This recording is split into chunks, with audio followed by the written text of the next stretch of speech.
Good morning to everybody. I would like to begin by expressing our sincere gratitude to, of course, first of all, to our President Ferdinand Bongbong Marcos Jr., to the Senate and to the House of Representatives for passing a higher 215 billion budget for the Department of Agriculture this 2026. The increased allocation reflects a clear understanding that agriculture is central to food security, rural development, and inclusive economic growth. We are especially thankful for the strong support of our President for expanded palay procurement, the 20 peso rice program. These initiatives strike at the heart of our mandate, ensuring fair and stable prices for our farmers while making rice affordable for the Filipino people. By strengthening government procurement, we reduce farmers' dependence on middlemen and provide them with a more reliable market for their harvest. The 20 peso rice program, meantime, will expand this year to reach as many as 15 million families, equivalent to around 60 million Filipinos. The budget also significantly boosts funding for our farm modernization. These investments are critical to lowering production costs, improving efficiency, and addressing labor constraints. Simply put, this will allow farmers and fisher folks to earn more from the same effort. We also welcome the increased focus on digitalization. Modern data systems and digital platforms will improve transparency, speed up service of delivery, and ensure that government support reaches the right people at the right time. Equally important is the continued investment in infrastructure, irrigation systems, post-harvest facilities, cold storages, farm-to-market roads, and deep water agricultural ports. These projects reduce losses, raise productivity, connect our producers more effectively to markets, and bring greater development to the countryside. The 215 billion budget is not just about spending more. It is about spending smarter to raise incomes, strengthen the agricultural value chain, bring real lasting development to the countryside. With Congress's support, we are committed to turning this budget into tangible gains for our farmers, fisher folks, and all stakeholders in the Philippine agriculture. Thank you.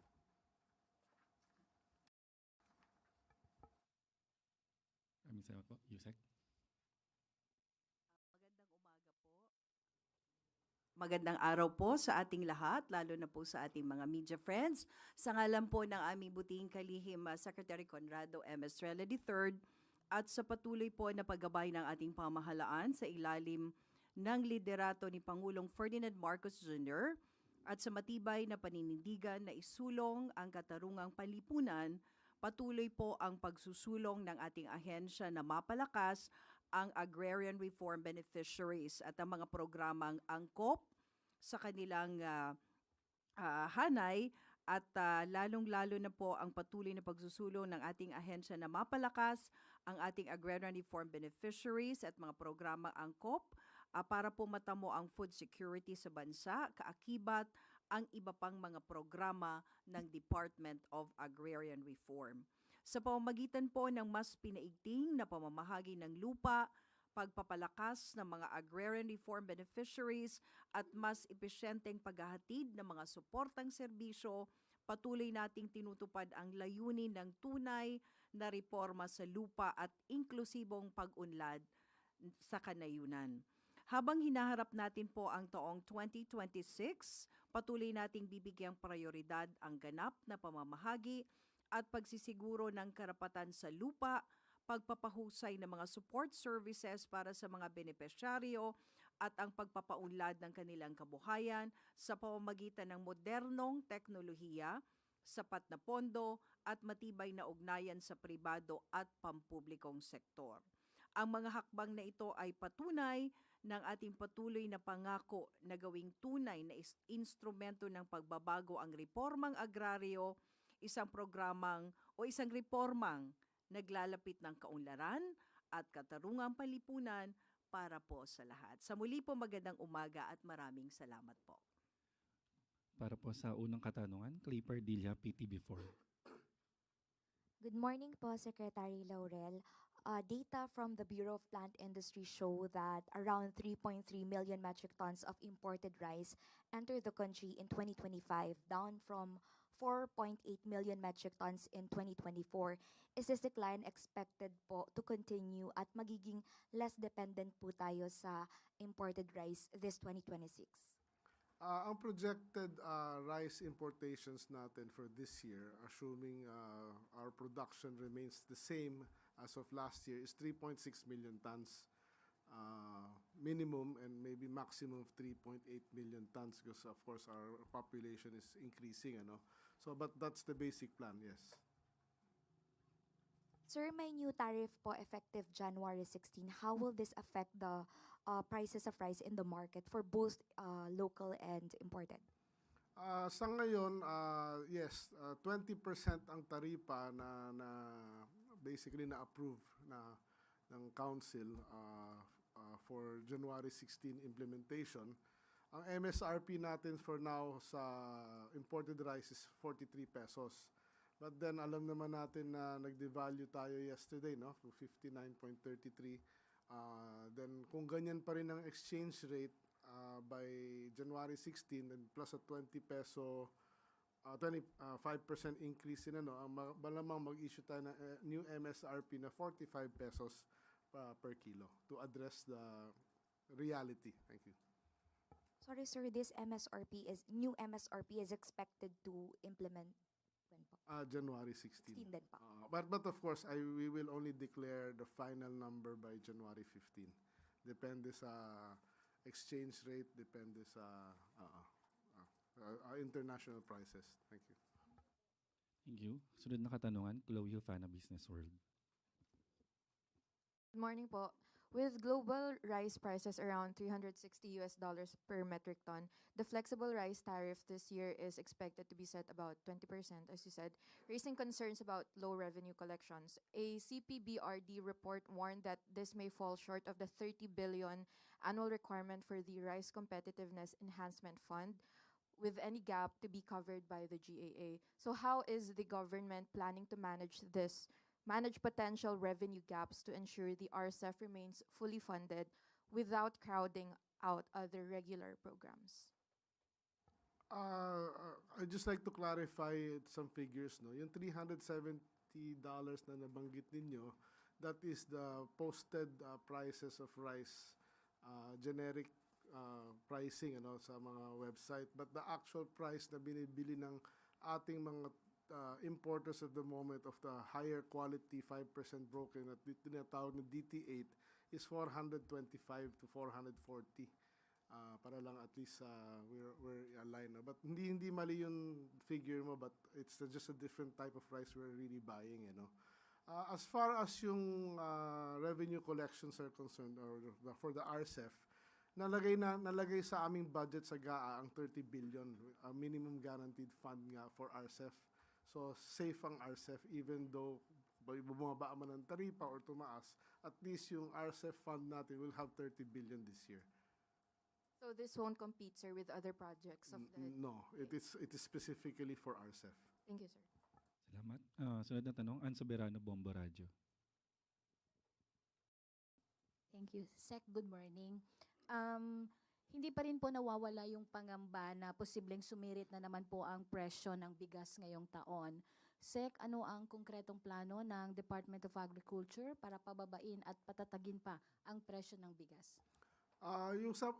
Meron tayong 20 peso rice, no? Yung 20 bigas meron na. And next week, January 13, we will officially launch it provincial-wide, no, sa Pangasinan. So, I'm inviting everybody to join in Pangasinan January 13. Then tuloy-tuloy na every week magbubukas na tayo ng probinsya. So we intend to cater to, as I mentioned kanina, 15 million families or 60 million Filipinos. Dapat makompleto namin yan by end of this year. That will actually, of course, may limit naman yan na 10 kilos per household per month lang, dun for the general public. That will help ease yung inflation, sa bigas, and help control yung presyo ng bigas, dahil meron portion na mabibili ng ating mga mamimili na mas mura. So that is one. The other one is sa ngayon halos puno pa rin lahat ng NFA stock warehouses natin. But of course, we intend to move that out before the harvest season because of the 20 peso na bigas. At pagdating naman ng mid-February, umpisa na ulit yung harvest season this year. So, kasagsagan yan is March, April. So, ang importante lang, maayos yung presyo ng ating palay. Yan ang gusto ng ating Pangulo sa ating mga farmer. Then we should be okay. Wala tayong masyadong issue sa supply and sa presyo ng bigas. Follow-up lang din, Sec. Mayroon din po bang pangmatagalang plano ang ahensya para sa food security po at paano po babalansehin ang importasyon at local production sa bigas? Thank you. Very critical dyan yung ating digitalization. To say na yung command center ng DA is to be completed this month na, and we are populating already. So we have very robust data, no? Of course, we are also using PSA data and our own data, and with the right data, I think we will be able to manage things properly. As already mentioned, na-identify na natin na we should not over-import rice para nga ang palay natin sa farmer ay secure. So, na-identify na natin na 3.6 million na kailangan natin na imported, no? Sa manok naman, bagsak ang presyo ng manok dahil nag-overproduction tayo. Nakikita na natin yung figures. Baboy naman, kulang tayo ng 6 million heads. So, technically, but may import substitution naman na tayo temporary while we're dealing with ASF. Ang good news na nga natin is meron tayong 2 mega cold storages na matatayo this year that will help us have buffer stocks also for vegetables and meats na first time in a long time, no, since FTI 1970s, no. The first one will hopefully be completed this February in Pili Kamsur, and another one in Taguig, a 5,000 ton capacity plant in Taguig by November or December this year, among others, no. At marami pa tayong modular na ikakabit from itong starting February hanggang end of this year that will help the food systems of our country in order to para makapag-stock tayo na maayos. Sunod na tanong, Junel Maribohok, UNTV. Good morning po to Yusek Taduran. Mga ilang ektarya ng lupa pa po ang dapat na maipamahagi sa mga magsasaka po natin? Okay. As for the figures po, we have 2 million pa, more than 2 million po yung universe na tinatawag na universe. In fact, tuloy-tuloy po yung ating pamamahagi ng lupa. The last one was last December 29 with Secretary Conado Estrella sa Cagayan de Oro po ito. And by Sunday po ata kasama pa si Secretary Laurel. At nung last year, may mga times na actually more than 10 yung distribution na ginawa namin nakasama si President mismo, si President Bongbong Marcos Jr. na nag-ikot po talaga sa buong Pilipinas up to Mindanao para po sa pamamahagi. And as for yung exact figure po, we will provide you with that. Pero yun nga po, ang mandato po kasi ng Department of Agrarian Reform, ang bilin po sa amin is hindi lang talaga nagtatapos sa pamamahagi ng lupa. We wanted to empower yung ating mga agrarian reform beneficiaries na hindi lang porke binigyan nyo sila ng lupa, doon po nagtatapos. We want them to empower na kailangan mong bigyan ng support services. Ano po yung mga support services? Andyan po yung farm machineries and equipment, andyan po yung post-harvest facilities, at iba pa pong mga agri-credit na pwede nating matulong sa ating mga magsasaka.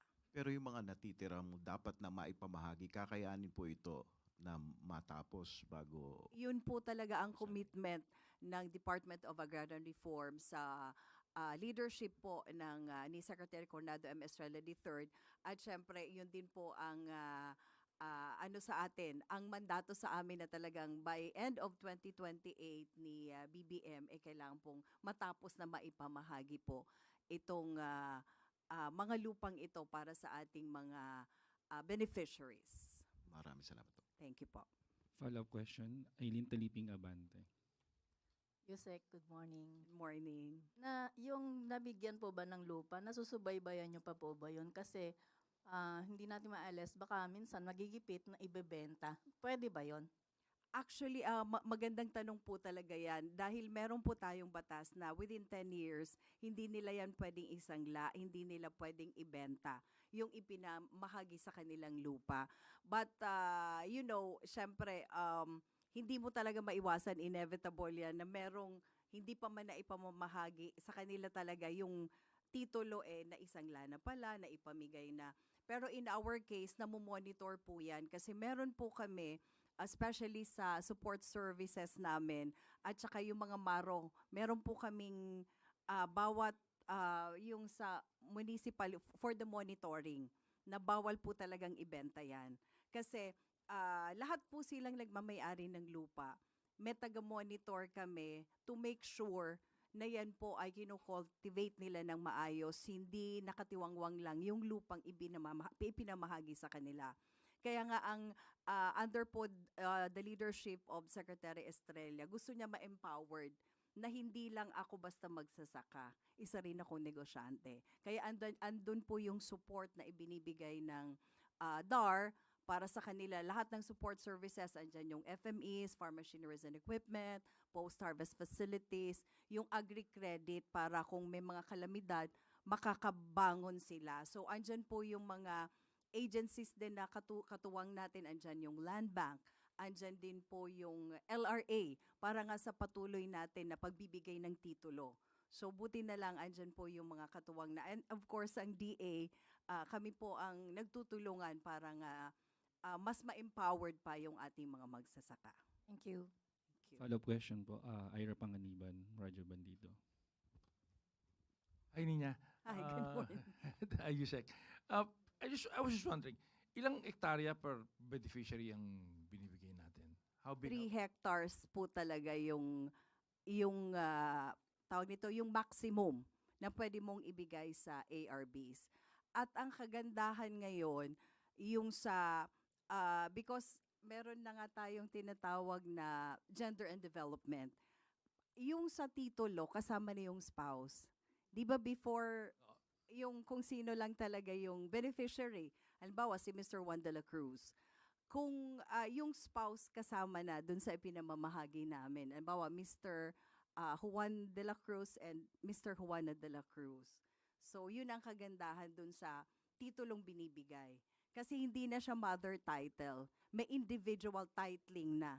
Kaya kumbaga, kung ikaw ang isang farmer, magiging proud ka na akin na talaga itong lupang ipinamahagi ng gobyerno. See, I'm going to go to the economic aspect of this. 3 hectares, if you compute all of the expenses and the revenues that a farmer will get from planting and harvesting, most cases, I think about more than 50% of the time, mas malaki yung ginagastos to plant than to harvest. Is there anything we are doing to offset this? Kasi lugi di ba? Binigyan mo ng 3 hectares, pagkatapos yung bigyan ng 3 hectares, nagtanim sila, pero in the end, abunado pa sila, lugi pa sila. Maganda po yung tanong nyo kasi kaya nga po dyan pumapasok yung support services na ina-address na natin yung problemang 3 hectares, enough ba yun para sa kanilang sinasaka, especially kung palay tapos binagyo pa. Doon na kami pumapasok, 'di ba, Secretary Laurel, na andun na nga po yung support services. Andyan yung agri-credit para tulungan silang makabangon just in case kapos, kulang, tapos kung may drought pa, 'di ba, I think 2 years ago or last year na meron tayong tag-araw talaga na walang ulan at all. So doon na po pumapasok yung mga tulong namin na ibinibigay to empower them, and yung mga trainings and seminars, lahat na pwede naming ibigay para sa kanila. Is there a global or something, a national standard kung ano yung minimum amount of size of property na that will talagang be optimum, na okay siya kung ano man yung itanim at kung ano man yung gastusin, pagkatapos nila magtanim at gumastos, pag-ani at pagbenta, siguradong may kikitain sila. What do we have one figure for that? Ako nila siguro sasagot na, no? Basically, siyempre mas maganda, mas malaki yung lupa, no? But kung akong tatanungin nyo, half hectare siguro dapat minimum yun, no? 1 hectare is okay. It really depends kung ano ho itatanim natin.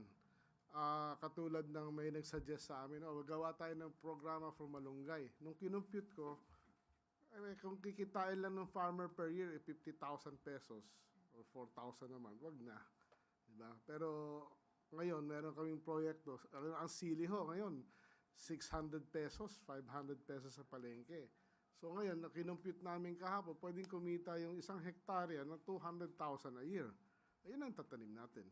Munggo, ganun din. Kanina na-compute namin ang munggo. Sa 1 hectare, yield niya 1.4 tons, basta full protocol lang.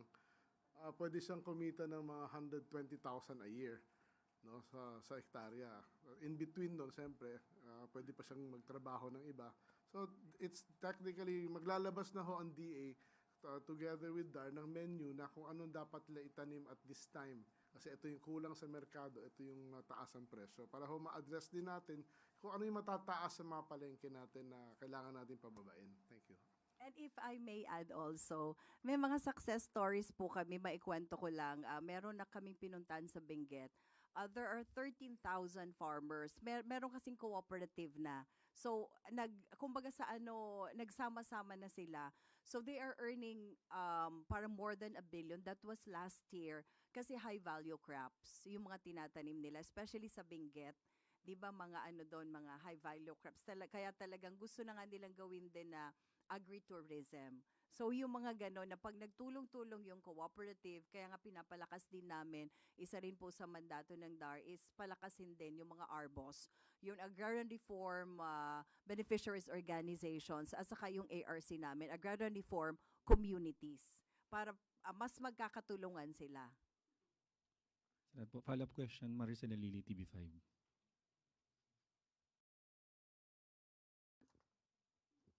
Hi, good morning. Just a quick follow-up lang. You mentioned earlier na merong mga beneficiaries na hindi pa nabibigay yung lupa, nakasangla na. So, what will happen to those beneficiaries kapag hindi nila na-honor yung 10 years? Actually, may mga sa namin, yung sa legal namin is binabawi.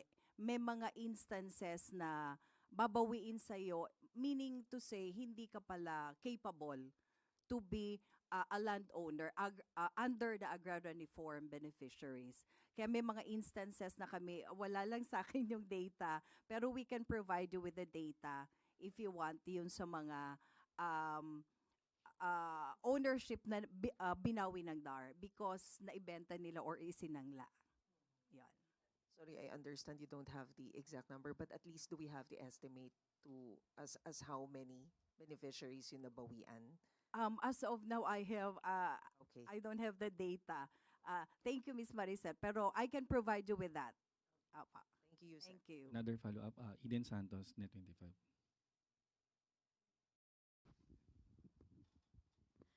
Yusek, regarding, hi po. Yung sa mga, may program po ang DAR about dun sa mga gumagraduate po ng agriculture. Tama pa ba yung binibigyan ng lupa? Tuloy-tuloy pa rin po ba iyon para i-encourage yung ating mga estudyante na into farming? Opo. Actually, as of now, may mga scholars kami. Mismong si Secretary Estrella, meron po siyang mga scholars na binibigay dun sa mga eligible. Yung mga willing talagang pasukin ang agrikultura kasi as of now, di ba, Sec, medyo yung iba ayaw na into farming kasi nga with the situation. But because gusto namin palakasin yung suporta talaga na dapat ibigay para sa mga, especially yung gustong pasukin. Kaya nga meron tayong farm business school, meron tayong binibigay sa kanilang trainings and seminars para talaga tuloy-tuloy, hindi mawala yung ating mga beneficiaryo na talagang for our food security. Ilan na po yung mga nabigyan to kung meron tayong datos at ilang hektarya po ng lupa yung ibinibigay natin sa kanila? 3 hectares din po ba, kagaya sa mga ARBs? Yes, pero yung data, we will provide you para talagang accurate yung maibibigay naming data. Kay Sec Laurel po, Happy New Year. Ang La Nina po ay umiiral pa rin hanggang first quarter ng 2026. At ang La Nina naman po ay mararanasan natin bago yung simula ng summer sa taong ito. Sa malaking bulk po ng budget ay binigay ng Pangulo para po sa sektor ng agrikultura, ilang portion po noon ang ilalaan natin para sa pagtugon po sa La Nina at El Nino.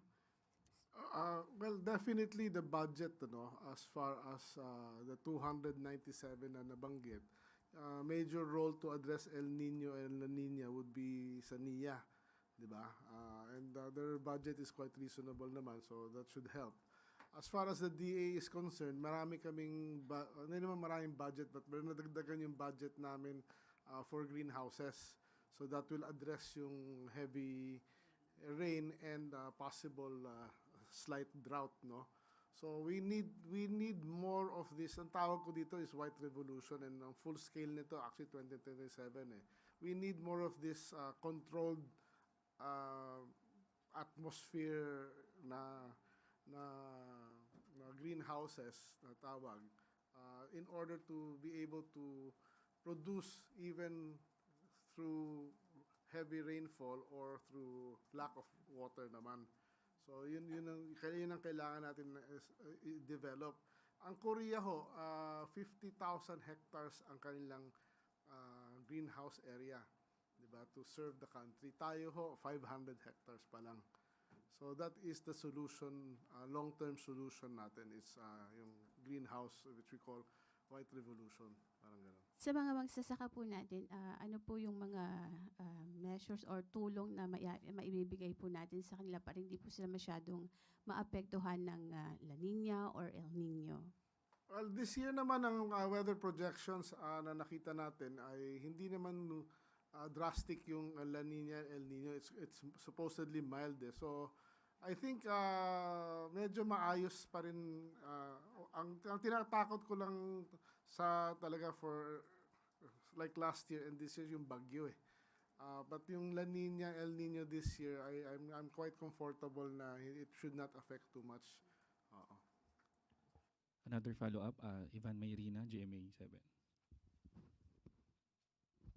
Secretary Laurel, sir, October 2025, lumabas yung EO on floor prices sa pagbili ng palay sa ating mga magsasaka. 17 pesos ang wet, 30 up to 30 pesos yata yung dry. Pero ang reality ho sa ground ng mga magsasaka natin, they sell their harvest for much lower than that. At isa po sa mga sinasabi nilang dahilan ay dahil kulang na raw wala nang paglagyan sa mga warehouse ng NFA. Is there anything in the bigger budget this year that is going to fix that? Yung sa presyo ng palay, the latest price update that I got yesterday for last week of December, ang presyo ho ng palay natin is minimum of 17, maximum of 27. So ayos ho ang presyo ng palay natin nung December, ayos na. Because inipit ho natin yung importation. It's supply and demand eh. Diba? We were able to go by and okay naman tayo with only 3.3 million tons na in-import. Unlike noong 2024, 4.8 million tons. So it's clear na over-importation eh. Ang naging problema kaya nagkaganyan ng palay. Latest update din from the industry naman, we've talked to them December 23 ho, Christmas, nag-meeting kami ng buong rice industry from millers, traders. Na-reset ho natin because pinastop ng ating Pangulo, tama ho yung maganda ho yung desisyon natin Pangulo at in-stop yung importation para umangat yung palay prices. And na-clear out ngayon lahat ng local stocks natin. At pati NFA stocks na bawasan na rin. So basically, for this coming harvest season, yung local industry natin ay gutom at willing to buy and pati ang NFA natin will have enough space ngayon to buy continuously from our farmers. So iba ho sitwasyon this year, mas confident ho tayo na mas ma-address natin ang sitwasyon. Another, madalas ho lumalabas sa mga balita every year yung may mga tinatapong mga gulay dahil hindi mabili. Ito hong logistics concerns natin sa agriculture sector natin. Again, with the bigger budget, how are we going to fix these issues? Well, I'm happy to announce and thank the President and of course both Senate and Congress na nabigyan tayo ng maayos at malaking budget for yung ating food hub. Yun ho talaga ang kailangan natin. So, 2.4 billion yung nabigay sa atin sa food hub. So, gagastusin ho natin yan sa Clark. Malaki dyan yung Clark. No? I think 2.6 yata. So, correct me na lang of ano. Sa Clark, 2 billion ang probably lalagay natin sa Clark for a food hub. So lahat ngayon ng Northern Luzon na produkto, even around Clark, doon na ibabagsak. So doon ready market yun. Hopefully, by first quarter of next year, operational yun. Meron tayo food hub sa Manolo Fortich. We will put 500 million pesos yun. It's a 40-hectare lot na magkakaroon ng grain terminal at cold storage. Manolo Fortich, Bukidnon. No? Pangatlo is Pili Kamsur. 500 million lalagay namin sa Pili Kamsur. Kasi nandun na yung mega cold storage natin matatapos ng February sa Kamsur. Then yung food hub itatabi sa kanya. So, doon ang puntahan eh. So, parang kung any excess ngayon ng produkto ng ating farmers na within striking distance ng mga food hubs na yun, doon na dadalhin. At nandun na yung mga customer, nandun na yung cold storage, nandun na yung pati yung mga kailangan nila na fertilizer na pabalik sa kanila, nandun na para one-stop shop. So, yun ho isang pinakamagandang magiging resulta ng budget na binigay sa amin this year to address that concern. Thank you. Salamat. Last two questions, Ms. Vance Fernandez, police file.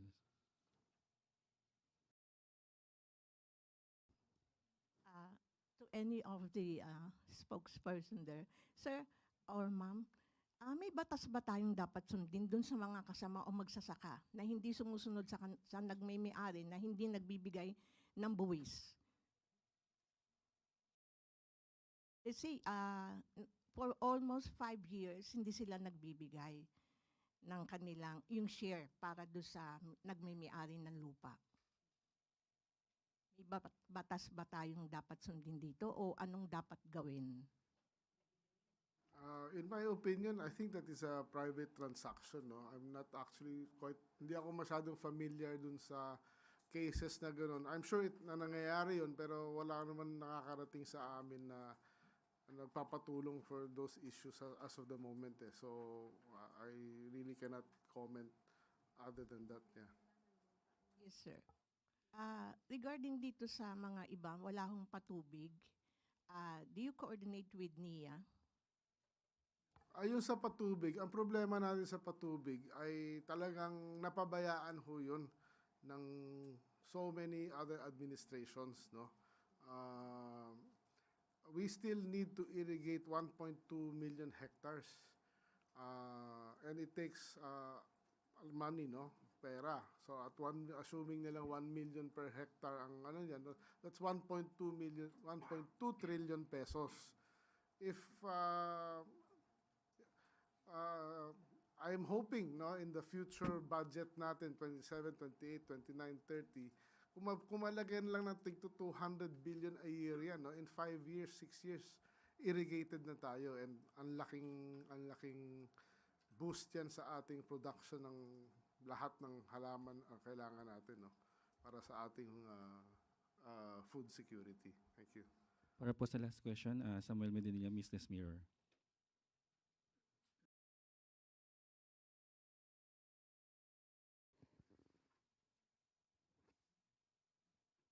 Good morning po. I-ask ko lang po, last year nag-declare po yung DA ng food emergency to allow for the implementation ng 20 peso per kilo na rice program. Na-mention po nila earlier na medyo yung stocks ngayon, yung mga warehouse natin na clear na dahil nga nag-stop ng importation last year. Kailangan pa rin po ba ng DA to declare a food emergency this year to implement yung 20 pesos per kilo program? Well, sa ngayon hindi pa nalilift actually if I'm not mistaken, no, I may be corrected on this, but from what I understand, hindi pa nalilift yun eh. So it is still active. That's why kaya tuloy-tuloy pa rin yung programa. Then yung nabanggit ko kanina na empty na yung mga warehouses, is yung sa private sector yun. Yung sa NFA warehouses, I think we're still 80% full. But of course, with the rollout, the mass rollout ng 20 peso rice natin, we expect that volume of laman ng ating NFA warehouse to go down mabilis. But then yun nga, papasok ng harvest season. Then tamang-tama, may capacity na ulit ang NFA to buy a lot of palay from our farmers at the right price. Thank you. Maraming salamat po, Yusek. That's the last question na po. Follow up lang po. Sir, magkano po yung budget natin para po dun sa BBM rice this year at saka kung gaano to compared to last year? Last year, ang ginagamit namin pera last year for the 20 peso rice was 5 billion pesos. Pero ang nagastos namin dun is 700 million lang eh.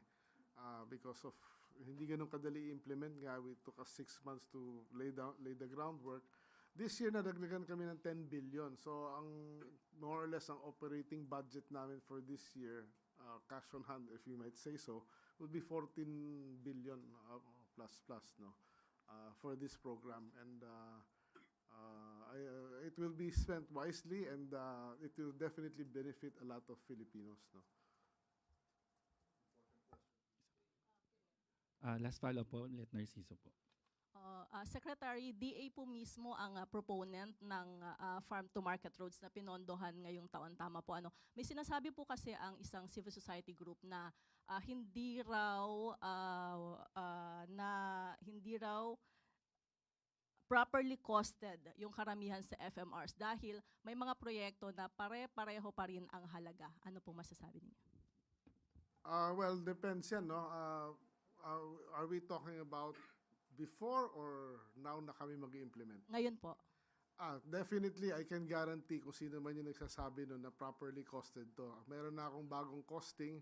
I have consulted the private sector on this, and we will have a meeting with the most reputable construction companies by next week, para papakita namin sa kanila yung aming figures, di ba? At siyempre, everybody can comment, and you can join, of course. Everybody can join. Para nga ma-establish namin yung tamang costing ng farm-to-market road na tigikita ang contractor pero wala nang sobra para kung kanino man. Diba? Yun po yung issue dati, yung overpriced.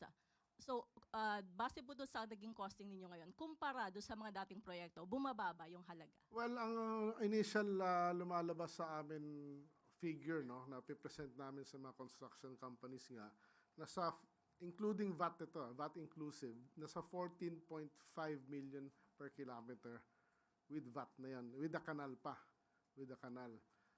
Ang dating costing ng DPWH na previous dividend, hindi yung ngayon, of course, no, was 18 million. Ano na lang po yung assurance sa publiko na hindi ito matutulad doon sa flood control projects? Well, unang-una, pangalan ko at pangalan ng ating Pangulo naka dito. At ang ating Pangulo ay talagang malinaw ang direktiba sa amin lahat. Keep it clean, do it fast. No? At this will be very transparent. Meron na ho kaming FMR Watch na we will present to the Agribit media ng DA, I think next week. You're free to join para makita nyo na interactive to, na pati yung netizens, mga taong bayan, and with civil society. Actually, as of today, nagmi-meet ngayon sa office namin yung civil society groups that are willing to sign a MOA with them to help us monitor this. No?